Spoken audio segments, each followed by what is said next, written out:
Okay.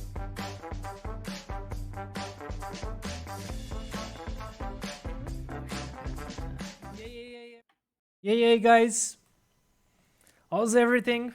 We are back for our second podcast of IndieCorner. I really do hope that you guys had a great weekend. We are recording this on Monday, like always. This will be our schedule.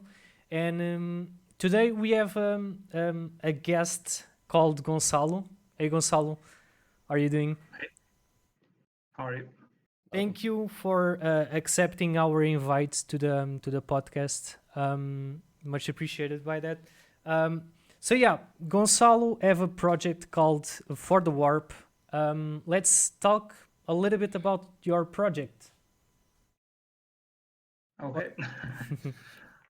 um, so basically, it's a deck building roguelike game with sci-fi elements, and basically, it's a single player card-based roguelike, in which you with deck building mechanics, which means that while you play through the game, you acquire more cards for your deck. You build up your deck, so you can well, you don't improve your ship, you do improve your deck. So you can basically Mm-hmm. fight the enemies and be better, make up strategies so you can pass through the systems and survive until the end. Okay. It's like, it's in terms of comparison, we would say it's like a FTL game mixed with Slay the Spire, Yeah. mixed with the other board games like I'm forgetting about the name, Storyons, basically. Mm-hmm. Okay. You just took me one thing to say because I was about to mention FTL. Yeah, But yeah. that's my Um, inspiration. By the way, guys, like always, we have Schmuckman and we have Sam with us. Guys, what up? Hey. Hey there. You guys doing as well? I think I can't hear you, Sam. Wait, you can't? Oh, I can now. I A bit can. low. Yeah, there you are. Yeah, it's a little bit low. Um, so yeah, I just met Gonçalo on the same spot as I met Sam, which it was kind of funny. They were both there showing their projects. Um, so yeah, like you mentioned Faster Than Light and Slay the Spire. Would you say that those games kind of inspired you to build this game, or which games are the ones that you want to mention when you're talking Yeah, about your game? yeah. About the genre itself, FTL of course was a big inspiration because before For the Warp was what it is today. It was just a kind of survival, more FTL like. Mm-hmm. And then I started to get some interest in deck building games, the board games. I played Story Realms and some others, and it was always in my head that I wanted to implement something like that on a digital game. And when I started all the other deck building digital games coming up, Slay the Spire and many others, uh, everything fit into my head in terms of this is doable. I don't need to make it multiplayer because Mm-hmm. it's much harder to do a multiplayer game in terms of to make it playable because of the matchmaking, etc. So they basically solve the issue with making it a single player game. So you play against the computer, use the same cards, all the same mechanics, and of course the the core inspirations are I'm a Magic player from the 90s. Mm-hmm. 90s. So yeah, there's a lot of influence from several other games. But more recently, I would say Story Realms board games, Spire, and of course FTL and several other roguelike sci-fi games. There are a lot. So those Okay. would be the main inspirations.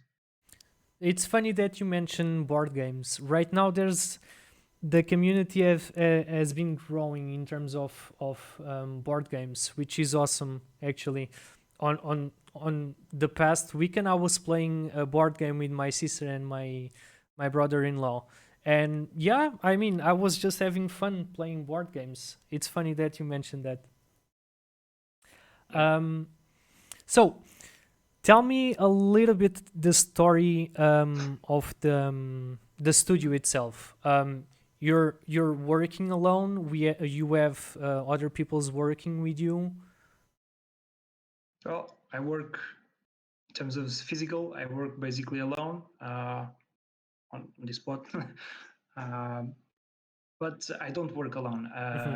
I have several freelancers working for me. The art, it's Kirokaze, which does most of the arts, and several others. Martin Sonos for the music in case of the fourth war. But everything began in 2015 when I started making Massive Galaxy, and which is a point-and-click adventure game. It started there Hmm. with them and a couple more artists. And the development took some years. I'm still developing the game, Okay. and for the warp is a more recent thing I come up with, and I've managed to. Well, it's a much smaller game, much tighter gameplay loop. So I managed to make it in like 6 months. And yeah, Steam page is up now, and it should be out on early access Steam in the next few months. Okay. So I'm looking forward for that because I'm having a great time playing the alpha stage right now. Um, yeah, it's really I think it's an addictive game. Honestly, I'm really enjoying it. I even play off stream. Um, so yeah, I'm having a great time playing that game. So in terms of cards, I received a question. I don't know if you saw it on Twitter. For probably, Once a Bird Studio. Um, yeah. they actually asked how many different cards do you expect to have on the final game. Is that something that you thought about it? Because you're still doing the game, of course. Like you said, the game will be available in early access in a few months. Um, that's something that you actually thought about it, or it's still something that you don't have an answer for. Well, I've thought about it a lot because, well, we have some specific models, others don't. So I'm still not sure, but I do know that for, well, the game is already available on itch.io on limited of access Mm-hmm. on itch.io and has already like almost 60 cards at the moment. I know that usually these types of games start to work with 80. So that's my main objective for the early access on Steam.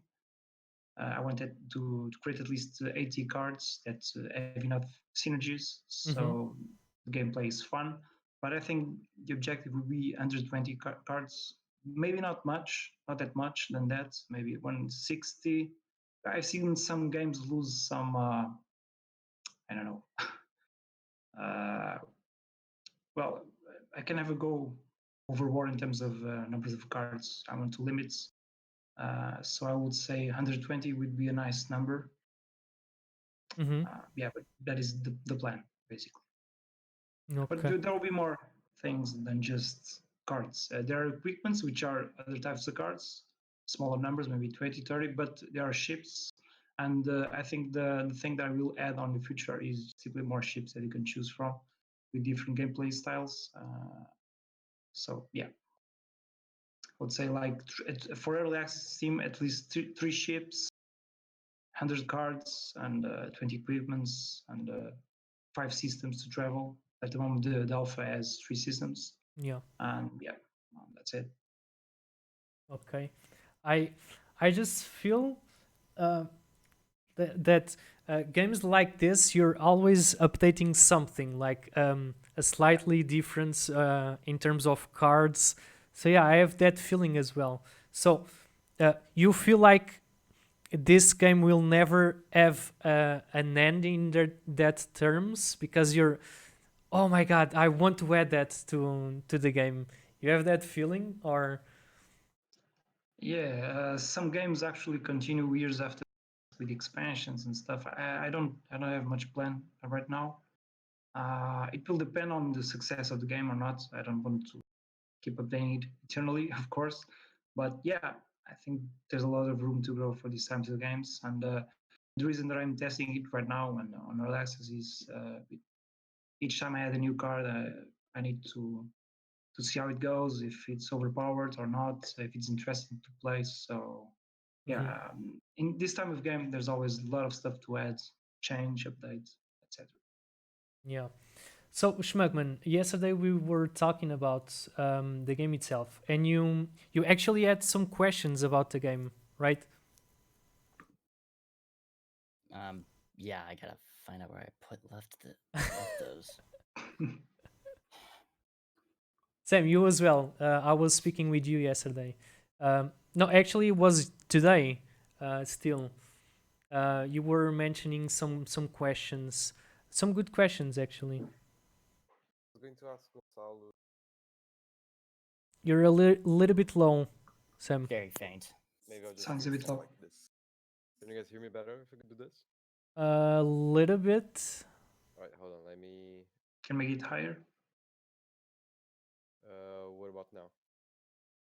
Better? Mm, The max that I can go. Hold on. I'll fix it. How about now? oh, it's Yeah, it's perfect. better. Much better. Yeah, it's just my headphones are really bad. I was going to ask Gonçalo if you could talk about some of the challenges that he's been going through by developing a roguelite. Yeah, and challenges. Hold on Well, one what sec. kind of challenges do you want? Anything specific? Talk about it, fecha a porta. Whoop, what happened? Did we? Beep, He beep, beep. disappeared. I think we just lost Sam. Ah, darn. Ah, I don't know if he disconnected from the call. No, It's coming sorry, back. technical difficulties. Oh, he's back. Yeah, sorry. Sorry to interrupt. Okay. So I think Gonçalo was asking something to you. Yeah. Could you repeat the question or the answer? Yeah, can you be more specific about the challenge of development? Oh yeah, so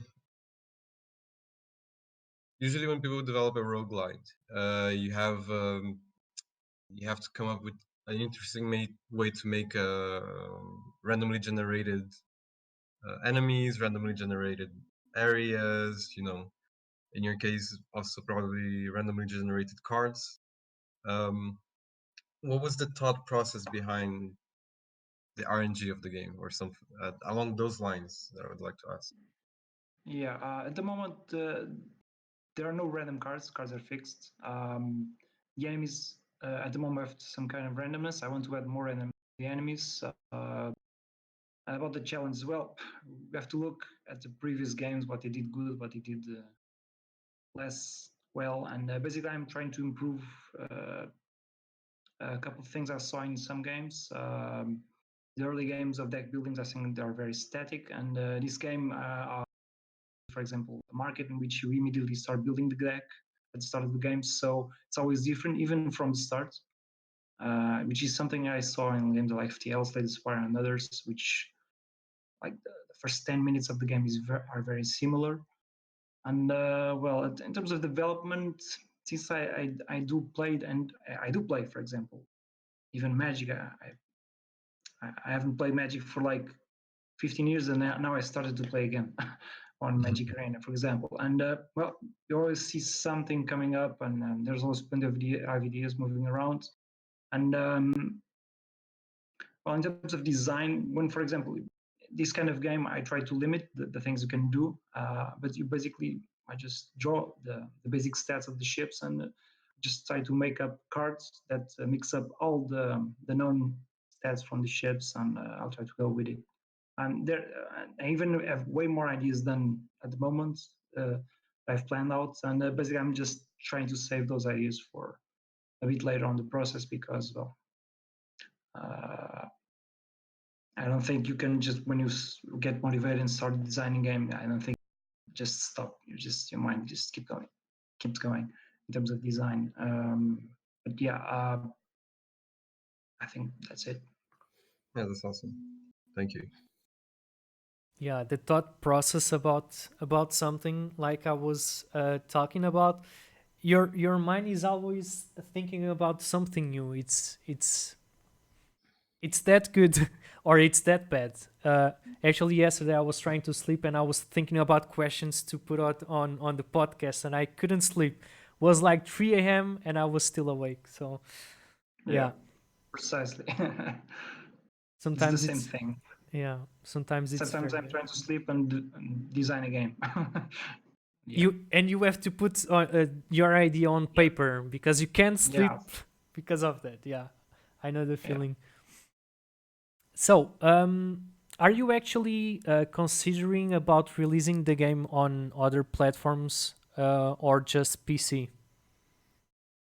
Well, I've mentioned, but I was selected for talent, which means supposedly, which if I win, I'll probably do a PlayStation port.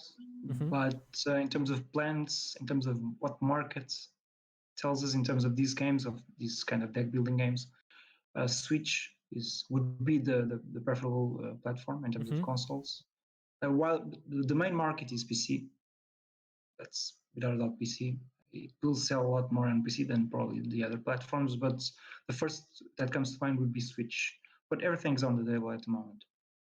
Okay, so even still talking about these subjects, what are the the main problems or difficulties of building a game on PC and on the other platforms? Have you experienced that, or you have any thoughts about that? Yeah, I don't have first-hand experience porting games for consoles. Mm-hmm. First-hand, I have friends that did ports. Mm-hmm. I do know what the technical challenges are. For example, I'm doing on a framework which is not so friendly for doing ports for consoles, which means if I want to do a port for Switch or PlayStation, I'll probably have to port it to some more known uh, framework or platform like Unity or something like that, Mm-hmm. because I'm not using Unity. So yeah, at the moment there's not much of it. I'm already used to making stuff for PCs, so on my side for the PC platform, I don't see many more challenges. Mm-hmm. The game is already released on each. I will have to do some adaptations for Steam in terms of Steam Workshop. But apart from that, no, in terms of PC, I don't think there's much challenge apart from developing the game and fixing bugs. Of course, Mm-hmm. there's a challenge on itself. But for consoles, if I have the budget for that, I'll probably delegate most of the porting, for example, to another team or just try to learn. Okay. uh, yeah. Okay. So this is a question from someone that don't know anything about coding or whatnot. So that yeah, that's me. I don't know how to code. So yeah, that Problem. was my question. Like, how hard is to port a game from a PC to other platforms? So yeah, thank you. I think I also asked this to Sam on the other day. It was Yeah. one of the viewers asked. I remember the question. Yeah, yeah. What would be your challenges? Do you In remember our, or did in you our reply? case, it's mostly that our programmers don't do porting, so we have to find someone who does porting. So that's the biggest challenge for us. Yeah. Yeah, and I think you mentioned that the publisher could help you guys with that idea as well, porting the game to other platform, right? Yeah, exactly. Because it's one of the main key components that we're looking in a publisher. Mm-hmm. Yeah, it's well, I probably will search for some publisher for the port also, because well, it's not just the experience; it's like the time for certifications and stuff like that. It depends on the console, it depends on the platform, but yeah. In Mm-hmm. terms of programming itself, well, it's not that different. If you use Unity, for example, uh, you're basically working with the same language, same tools, but it's maybe a different set of things you'll need to do apart from the dev kit and all that, those details. But yeah, in terms of language itself, well, we have to learn new stuff certainly, but yeah, it's more a lot of work and probably a lot of unknowns if you haven't worked with the dev kit. Mm-hmm. Yeah. Now that we were talking about this, something rings a bell on my head. So, as you know, I think you know the platform Twitch, right? You are aware of that platform. So, in games with this genre of games, there's a couple of games with Twitch integration. Oh yes, yeah. This Th- kind of yeah. Unfortunately, I've made a game that is quite streamable, Mm-hmm. and I have no idea how to do it because, to be fair, I don't watch many streams, Mm-hmm. and I have no idea what's working right now in terms of user interaction. Mm-hmm. But well, maybe we're gonna teach me. You're gonna have to teach me about what I should implement on my game regarding Well, I that. can see a window of opportunity here, huh? No, Yeah. but yeah, stuffs like imagine um, people on chat could vote to give a good or a bad card on that situation. Imagine Oh, fighting against a boss. Um, you could yeah. receive a perk or a debuff, for instance. I don't know, ideas like that. Yeah, and I think I've saw some games doing but they're all special modes, Mm-hmm. and I do know that some games people just want to watch the normal game, Mm-hmm. like for example, a guy playing Hearthstone, for example. Um, I don't think the public wants to change the rules, right? I think it's not. Maybe on special modes, fun party game modes, maybe, but Yeah. so I would bet that players want to see a streamer try to beat the game with a specific tactic or very high difficulty, something like that. Mm-hmm. So, while yes, that would be feasible to implement, change like the, the rarity role, for example, you'll get like rare cards or more crappier cards if the public wants, for example. I think that is feasible. Mm-hmm. It would be interesting for special modes, yeah, sure. Or even whenever you found a shop or whenever you beat a fight, you have the possibility to pick two cards, right? That Yeah, could, one of two cards at the moment, yeah. yeah. It depends on on the encounter. Mm-hmm. Some shops you can buy from three, etc. Mm-hmm. Other question: have you ever considered about putting your project on, for instance, on Kickstarter? No, No. no way. No, not for me because well, it would be okay now because you basically need an almost finished product starter. But the Kickstarter itself, first, you're not gonna get the money you probably need, and it's a whole marketing. It's a lot of work to make a Kickstarter. So I basically had to freeze developing the game, which I'm basically alone doing this. Mm-hmm. So I would have to freeze the development of the game of the two games I make for 1 or 2 months just to make a Kickstarter. I don't think it's worth it at the moment. Mm-hmm. It's not a sure thing because it could fail. So it's a marketing stunt at the moment. A lot of games have done that. So it brings a lot of awareness from users, from Mm-hmm. players. So yeah, it'd be interesting, but I'm not even remotely considering it at the moment. Okay. I simply don't have the time. Mm-hmm. Yeah, I'm talking about this on a perspective of a user. Like I see a lot of games there on the project, so that's how I. Sometimes I get to know some other games, like you mentioned. It's a good marketing tool, I guess. But yeah, Yeah, I, yeah. I don't have the idea behind like how to start a Kickstarter project and whatnot. So yeah, that kind It's of a lot of work. opened my eyes for that as well. It's kind of hard to put a project there. Yeah. Yeah, it's more. You do have to. It's like launching a game, basically. it's like launching. It's like a mini launch, I would say. So Mhm. you have to like send thousands of emails, interact, talk about your Kickstarter project. I mean, it's so much work. I would rather develop the game and then do that work while launching your early access on Steam, for example. Yeah. So basically, you will have to have someone just taking care of that while you develop you're doing your game. So yeah, that equals more money. Yeah, yeah. Since I'm basically online, I just hire freelancers. Hmm. Yeah, unfortunately I'm alone doing this, so yeah. Okay.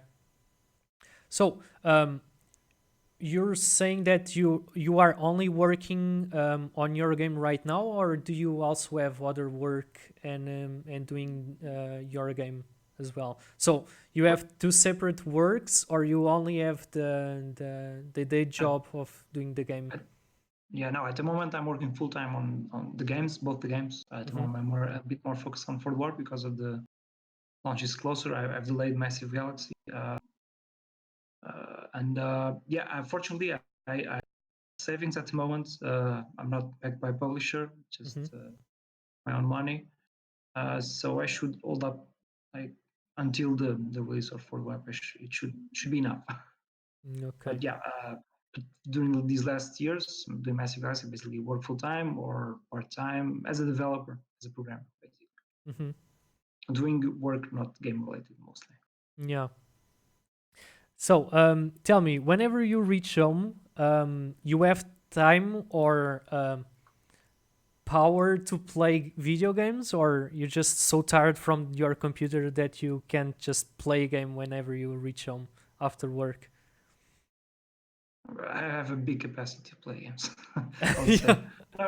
say not yeah, because if I'm tired of coding, it's okay. I'm gonna play some other game. Yeah, Okay. I usually play games for there's some types of games I'm okay playing after hours, for example. I don't Okay. feel that tired, but yeah. Okay.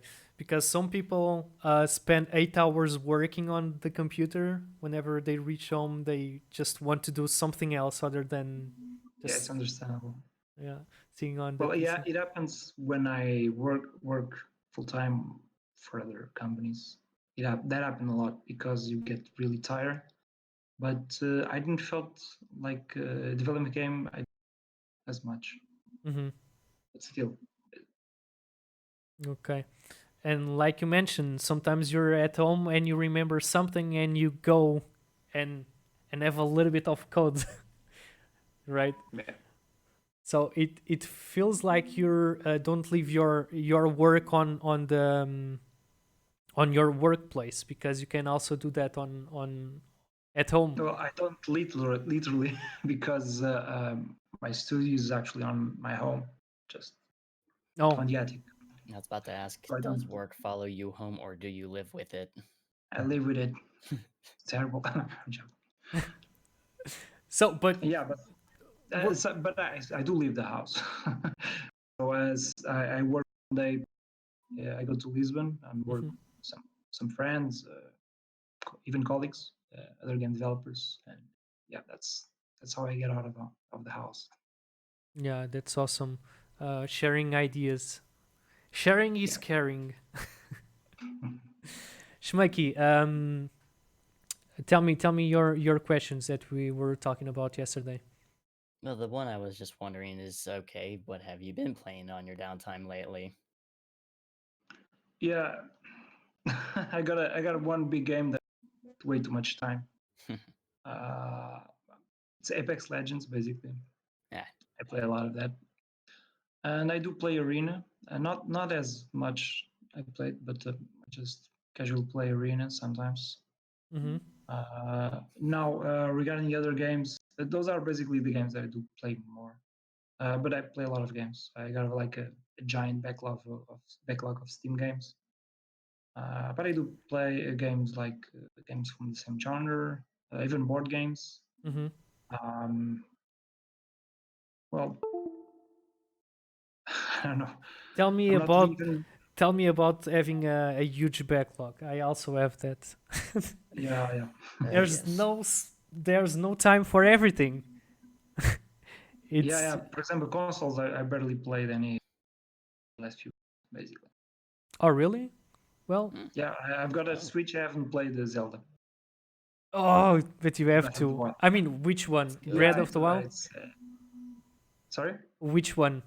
Which Zelda? the Breath of the Wild, Okay. not the yeah, Breath of the Wild. I haven't played that yet.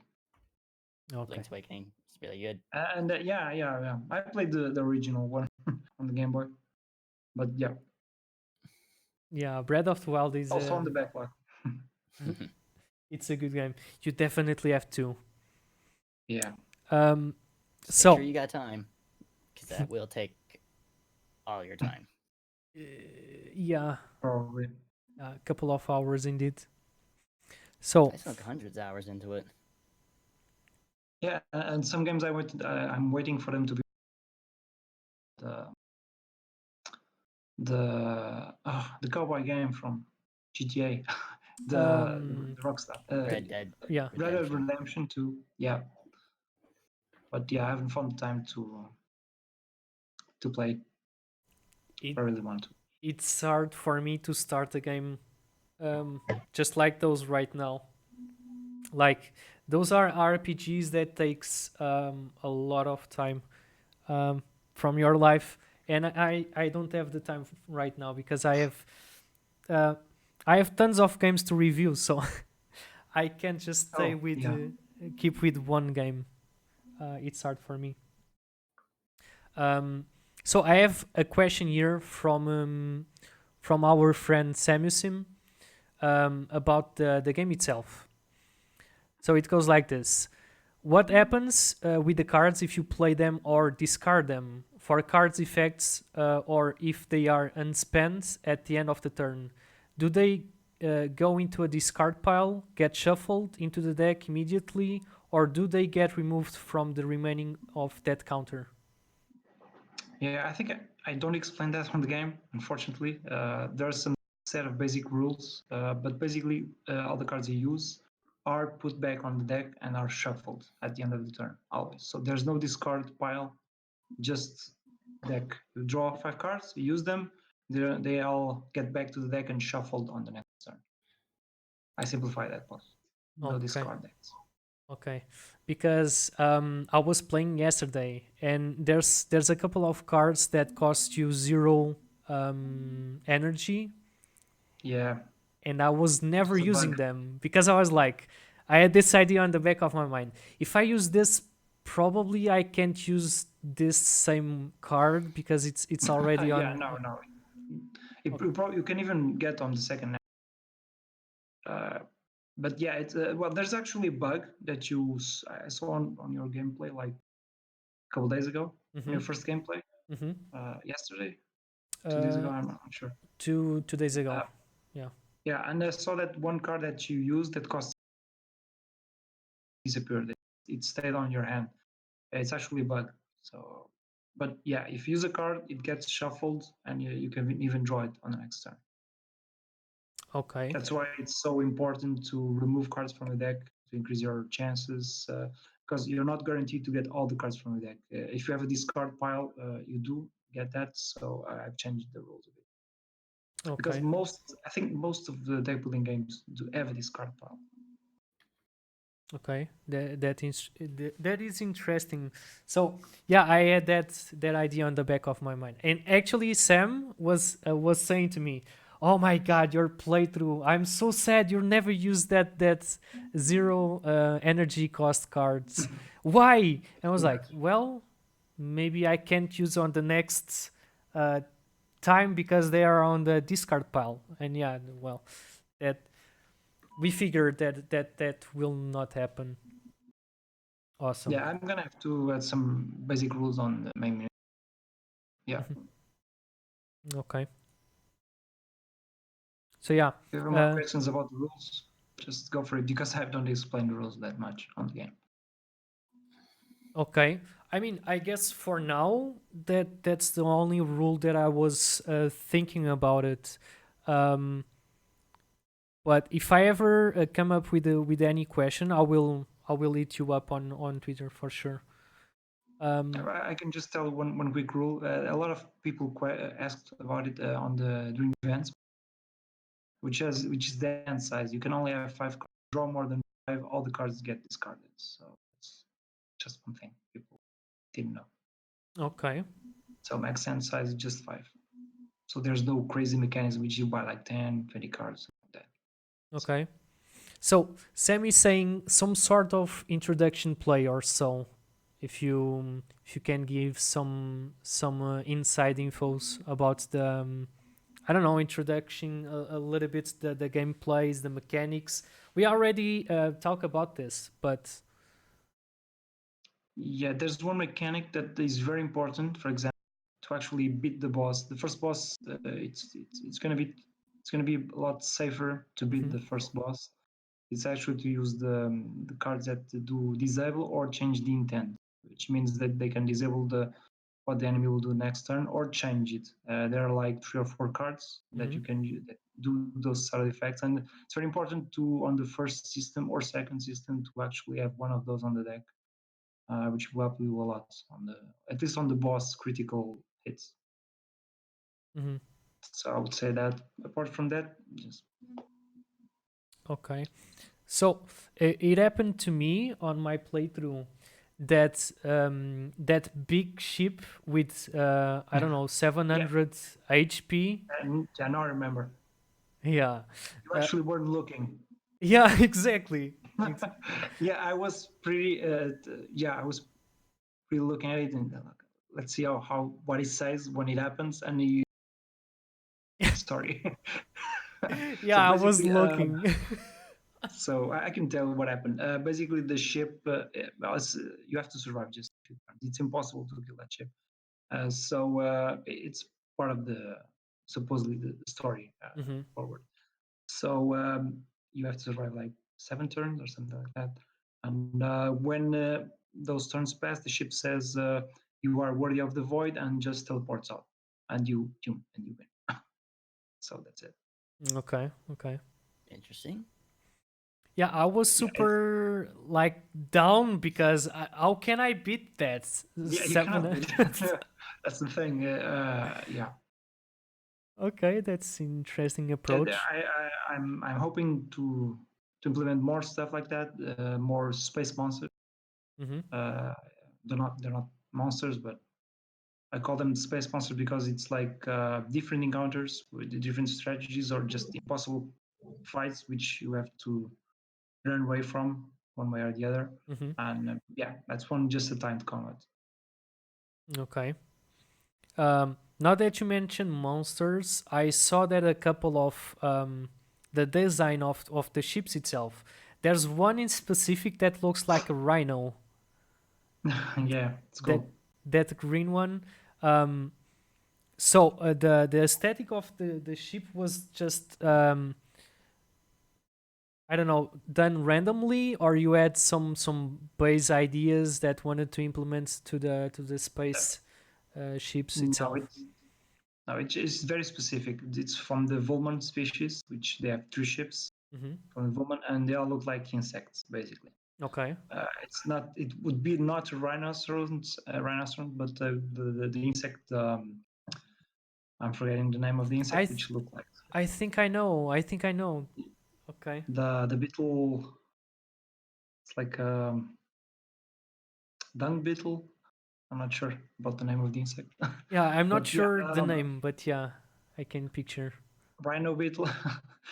I'm not sure, but anyway, yeah, that's the game at the moment has 3 species or 3 types: pirates, volmans, which are aliens with insect-like designs, and the rogue AIs, which are just robotic kind of ships. And there are more races coming up. There's already one new, which are the island, like more advanced and yellowish ships, and yeah, there'll be more. I'll be announcing it on Twitter on the patch updates.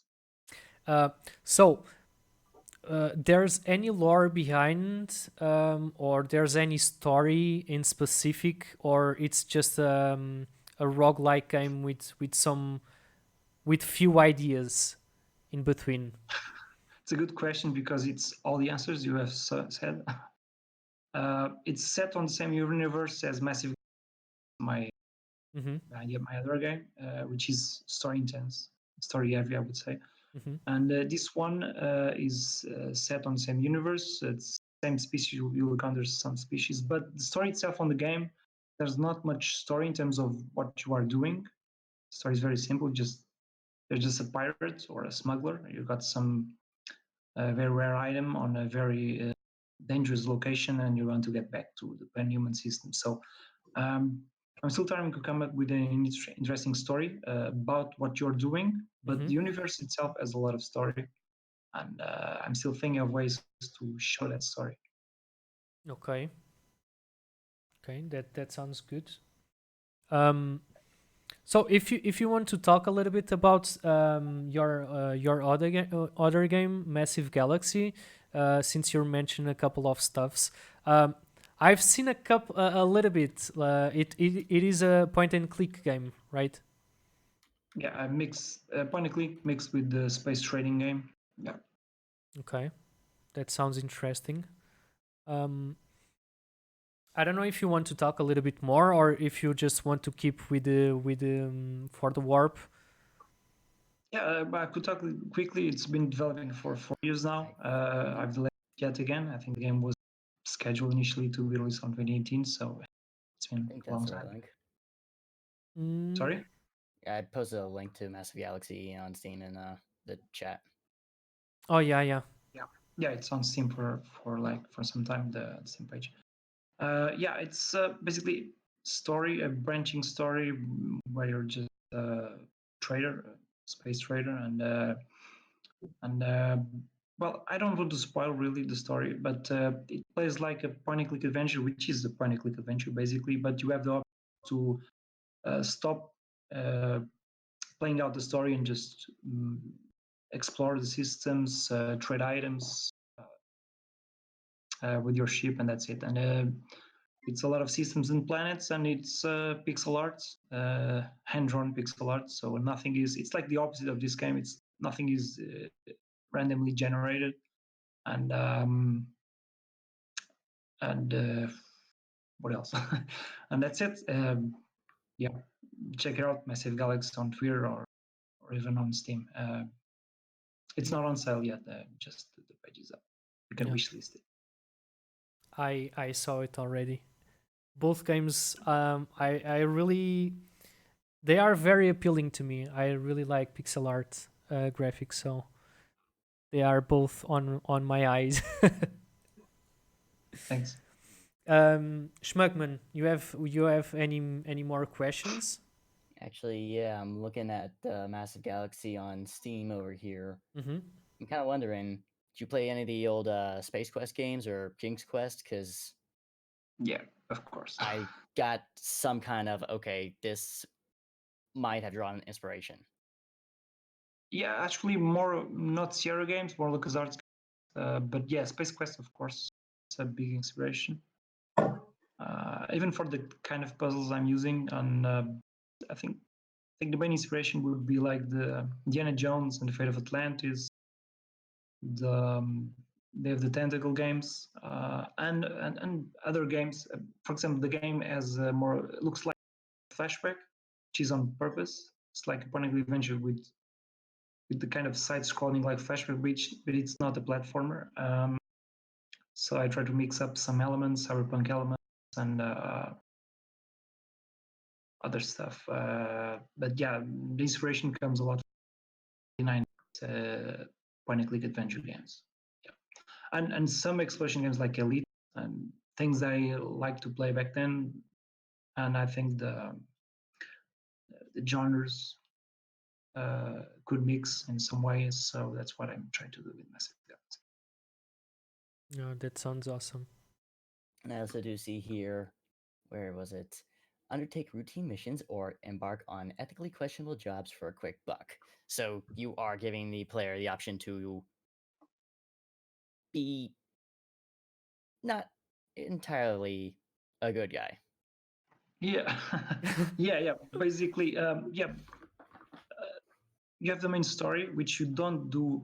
The main story it's in itself. You can do illegal stuff. You cannot always be the good guy, but it's actually very hard to do branching narratives. And but you can pick up some missions which you even like can transport some humans, and you sometimes figure out that it's not really transportation of humans. It's like transportation by force, which is basically human trafficking. And you have to make choices. You want to do human trafficking or not? So I don't. Okay, It's that still a cartoony point and click adventure, and yeah, but I want to do some dubious choices that you can do. Yeah. I can see a glow on Schmuckman eyes. Yeah, and it's taking a lot of time because of that. So many stuff. Yeah, it's like Star Citizen in pixel art with story. So it's never Yeah. gonna be finished. Nah, I'm joking. It's gonna be finished on 2020. Okay. basically Manic has it right. So you can basically be a psycho. Yeah, well, the game that's not an open world, very dynamic AAA game. It's not.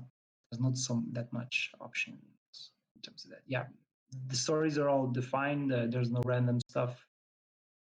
But yeah, Okay. And I actually did want to ask you about that in For the Warp. You did say the cards are all going to be static. You mentioned there will be multiple ships too, right? Are they randomly generated or static as well? well, at the moment they're all. It's like predefined encounters, which are randomly. When you get a fight, you just randomly No, I get mean one. your ship. Sorry. I mean your ship. Oh no, your ship. Yeah, your ship just. You have a very specific. What I do want to include is more ships. So you always have the same ship from the start to the end, but you can unlock or have more ships that you can replay the game with the different tactics. Basically, the ships do have some different stats. They're all static, defined, but have like a starter deck which is a bit different. And yeah, Yeah. but I do want to add more randomness to the fights, and even the names of the enemies. But the cards are static, and the ships that the ones that you use are static also. Okay. So you have your starting deck. You can buy cards on shop, right? But the starting deck will be the same each time that you start a game. Yeah, it's not all the deck building games do this, but I'm not creating anything new. Mm-hmm. A lot of board games use this. I think it's a good base to start from. You also always have, and but right at the start you get access to the market. You can immediately start buying cards, and you have the options to remove some cards, which you will of course mostly remove cards from your starter deck. So yeah, it is that to change your deck a lot during the game. Mm-hmm. Okay. Sam, do you have any question? Not from my side, no. I'm good. Okay. No, since you are both game devs, but you already have some conversations on the conventions. I know that you guys know each other. Yeah. Yeah, from my being from the artist part, I'm really interested in the pixel art that your artist does. It's an amazing, amazing work. And there was a video playing in Lisbon Game Week that showed his process, and it was truly amazing to see how everything Yeah, just comes up together. Yeah. yeah, it's from Gerardo Quiroz, which Kirukai. It's the artist from Massive Galaxy. Yeah, Mm-hmm. it's actually most of the art was from Massive Galaxy, which that it's a lot of art. Yeah, A lot of planets, a lot of systems.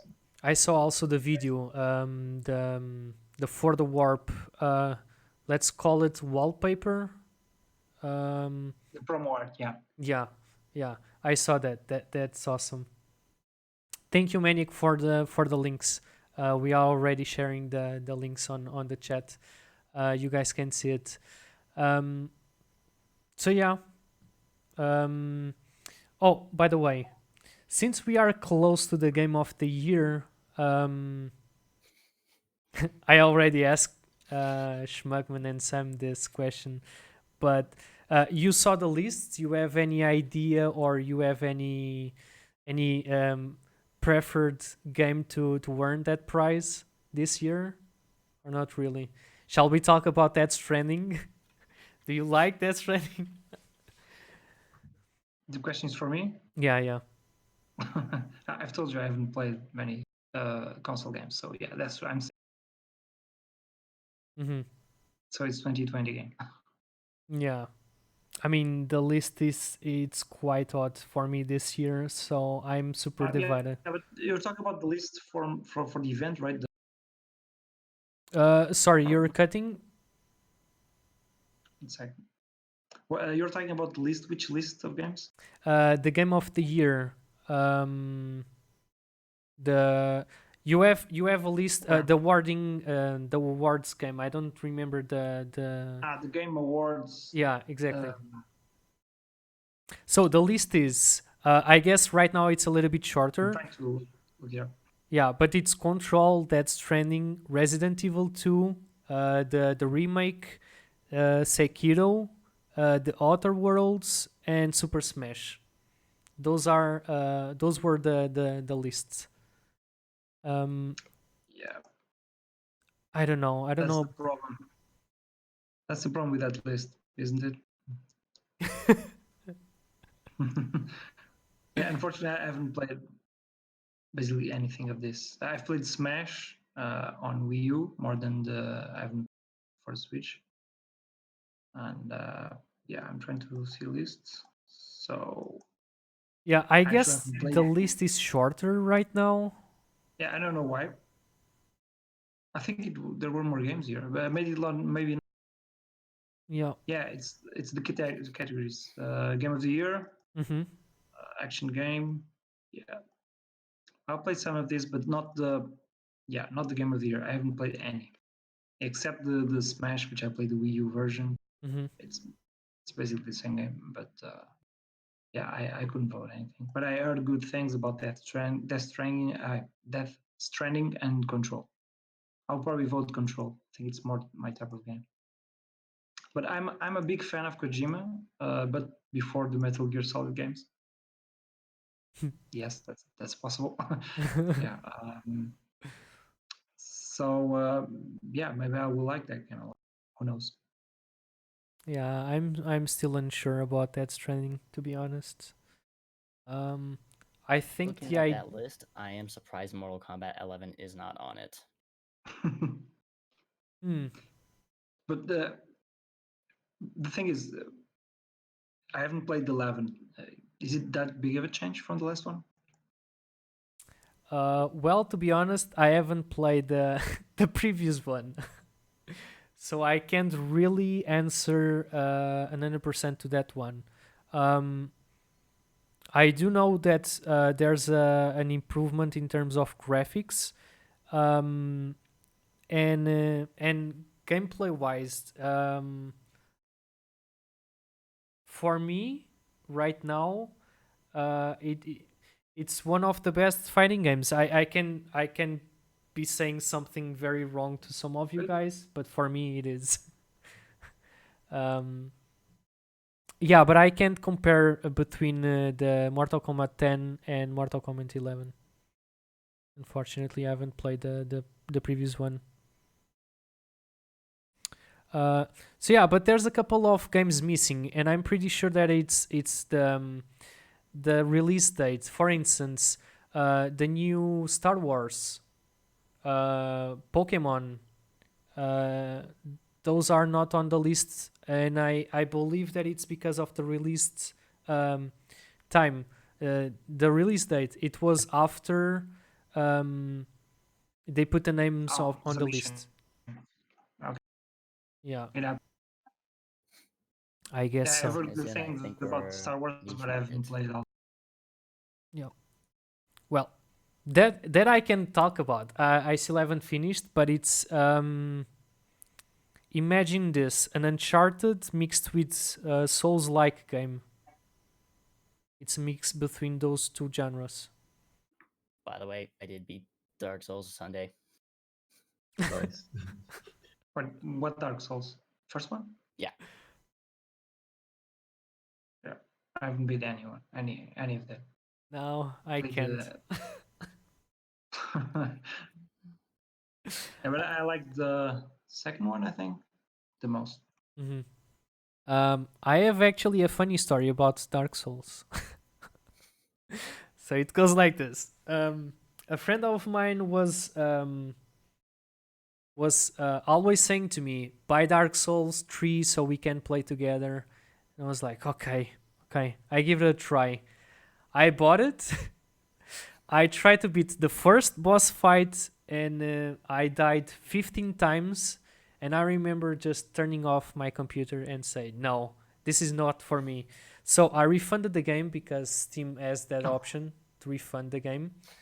Refund the game. Yeah, it was the end of the month, so I'm also subscriber to Humble Bundle, and 2 days after, the game on Humble Bundle, Dark Souls 3, Yeah, I remember that.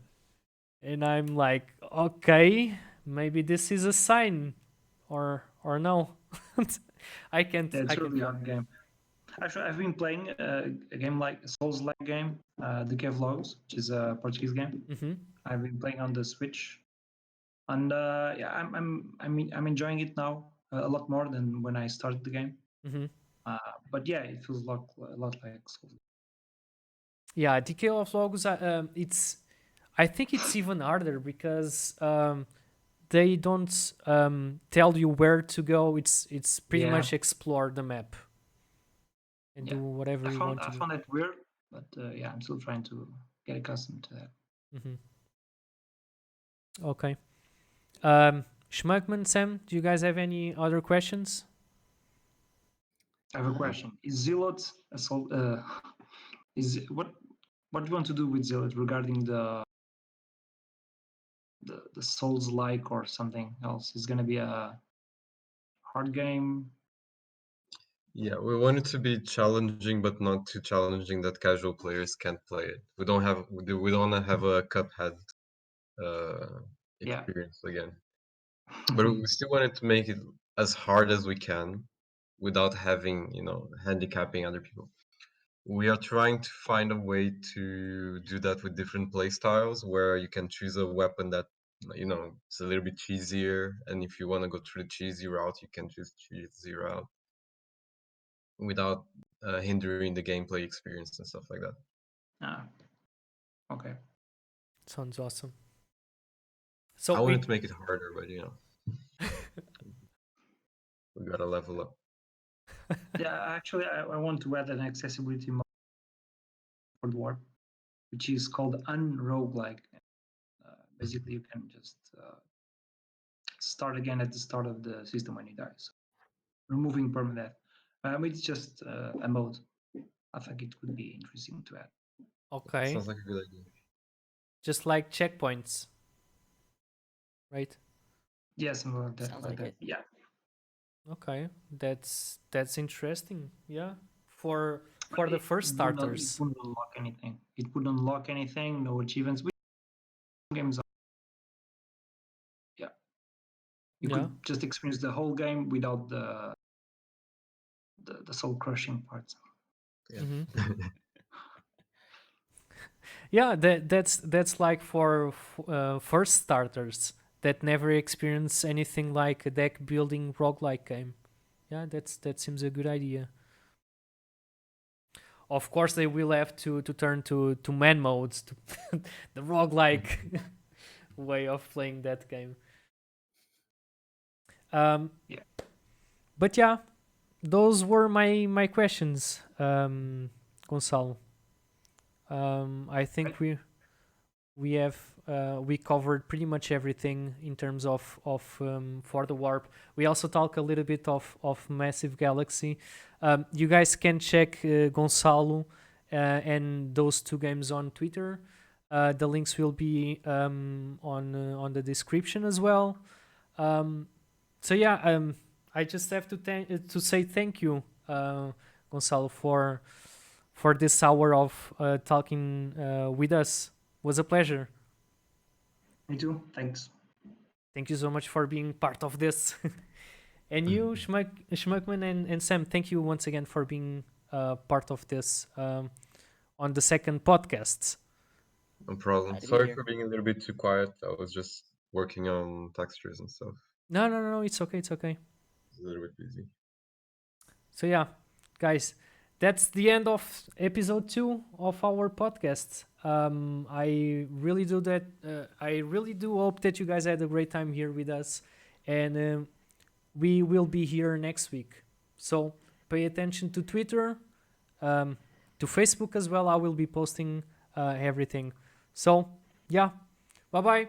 Stay awesome, and see you Bye. next time. Thank you. Bye.